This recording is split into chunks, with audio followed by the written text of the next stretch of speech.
এবং মুসলিম শরীফের মধ্যে আল্লাহর হাবিব সাল্লাল্লাহু আলাইহি ওয়াসাল্লাম বলেছেন, আবু হুরায়রা রাদিয়াল্লাহু তাআলা বর্ণনা করছেন, قال رسول الله صلى الله عليه وسلم من صام رمضان إيمانا واحتسابا غفر له ما تقدم من ذنبه। আল্লাহর হাবিব বলেছেন, যে ব্যক্তি রমাদান মাসের রোজা রাখবে, আল্লাহ রাব্বুল আলামিন তার আগের সমস্ত গুনাহ আল্লাহ তাআলা ক্ষমা করে দিবেন। বিশ্ব নবী আরো বলেছেন, ওমান কামা রমাদানা ঈমানান ওয়া ইহতিসাবান গুফিরা লাহু মা তাকদ্দামা মিন যামবি।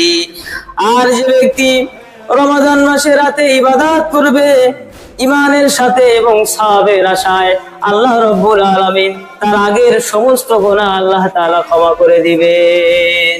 আল্লাহর হাবিব আরো বলছেন, ওমান কামা লাইলাতুল কদরি ঈমানান ওয়া ইহতিসাবান গুফিরা লাহু মা তাকদ্দামা মিন যামবিহি।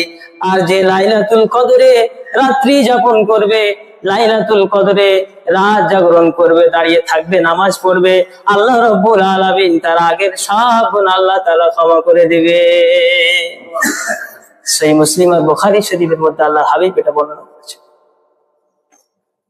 তাহলে রোজা রাখলে আল্লাহ তাআলা আগের সব গুনাহ মাফ করে দেন, বলেন সুবহানাল্লাহ।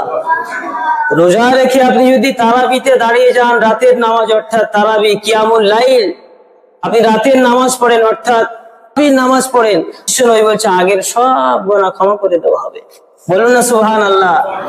আরো যদি বান্দা লাইলাতুল কদরের রাতে দাঁড়িয়ে নামাজ পড়ে, রাত্রি জাগরণ করে, আল্লাহ তাআলার নবী বলছেন তার আগের সমস্ত গুনাহ আল্লাহ তাআলা মাফ করে দেবে।